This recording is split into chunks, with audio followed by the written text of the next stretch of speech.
Hello students, welcome to this online course of hydraulics engineering. So today we are going to start our new topic, which is gradually varied flow. So up till now whatever we have discussed in this subject, it was uniform flow. The previous unit was open channel and the flow was uniform because the depth of flow was not changing throughout the section.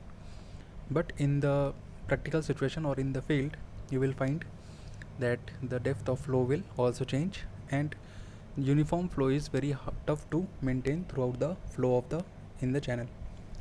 So how we are going to do that, the analysis part, that we are going to discuss in this chapter. So the new chapter is the gradually varied flow. So as the name is suggesting, the flow can, if some kind of variation is there, so there are two possibilities. First, the variation can be gradually, or the variation can be rapidly. That means overall, gradually means the change is very small over a long period of distance. If you can say there is a change in depth of 1 meter and over a length of 1000 uh, 1000 meter or 1 kilometer or 2 kilometer, then it is a gradual variation, because total if you will see the change is 1 meter by 1000 meter, that is 0.001. So that is very small, and you will not be able to see it by your naked eyes. So you have to take measurement to check this kind of variation. And if you are going to see 1 meter change in the depth over a length of 10 meter or say 5 meters, so it is very huge. So this kind of a situation is termed as rapidly varied flow, where the variation is very rapid. So that is our next chapter, that is rapidly varied flow or RVF. But before going to study about the rapidly varied flow, we will be discussing the gradually varied flow, which is our present unit. So let us see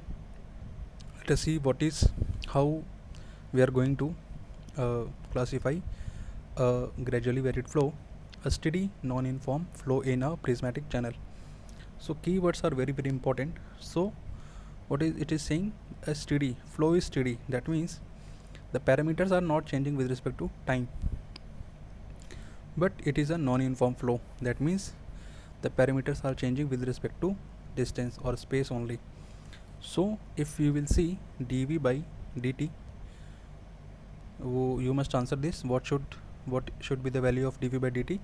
If the flow is steady, it should be equal to 0, because there is no variation with respect to time. But again, if we will see dV by dx, then it will not be equal to 0, because it is a non-uniform flow. That means with respect to space, the variations are changing, the parameters are changing. That means the flow is non-uniform, and only with respect to time, if you are taking the differentiation, it will be 0. So the key terms are very important. That means the steady flow, the gradually varied flow should be steady.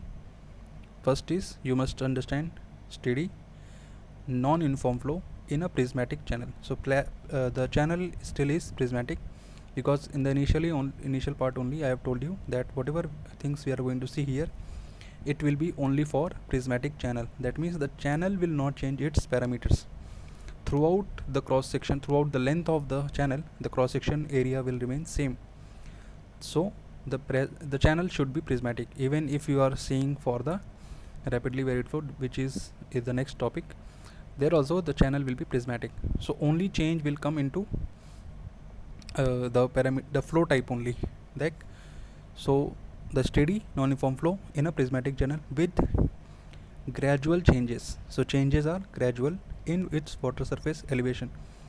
So changes are there, but in what parameters the changes we are going to see?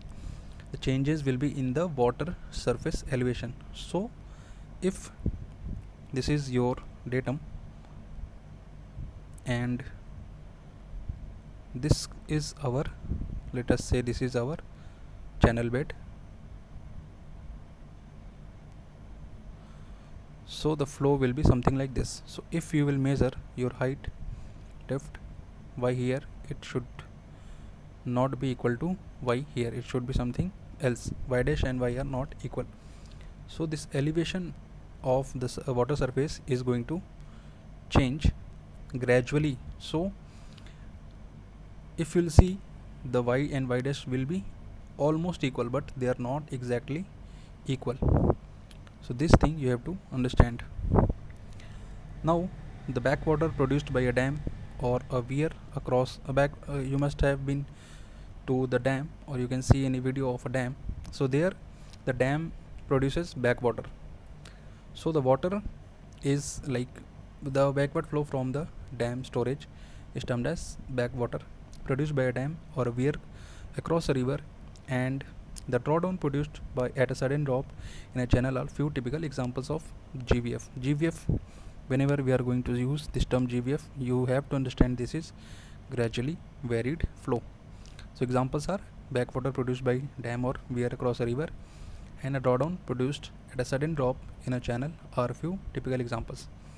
Now in a GVF, the velocity varies along the channel, and consequently the bed slope, water surface slope, and energy slope will all differ from each other.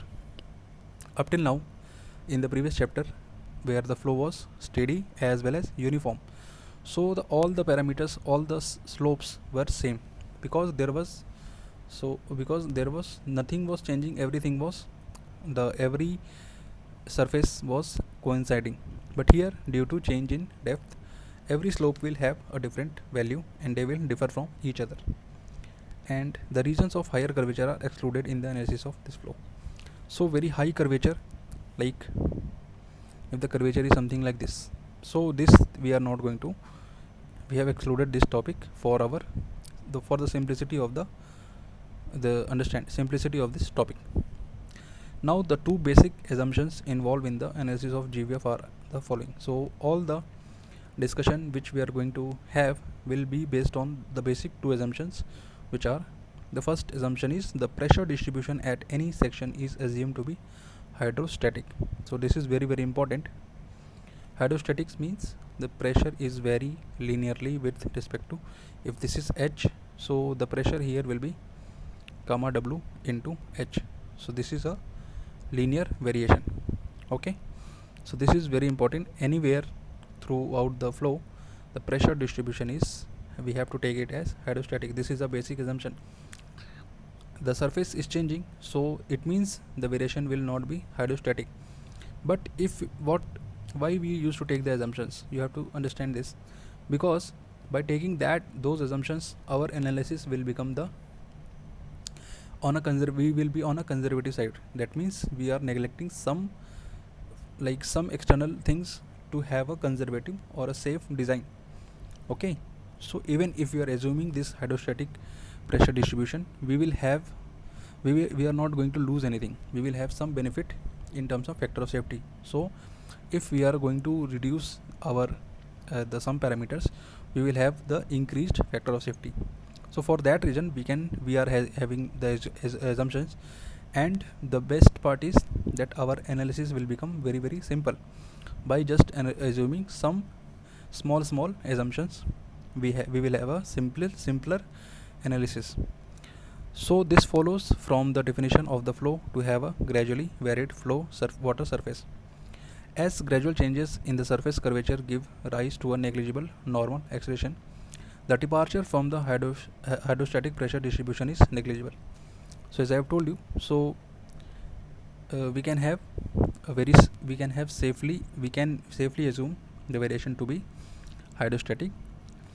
The exclusion of the region of high curvature from the analysis of GVF, as indicated earlier, is also only meet this requirement. If the very high curvature surfaces, if we will take into analysis, that means the pressure distribution will not have a hydrostatic variation, and our analysis will become very tedious.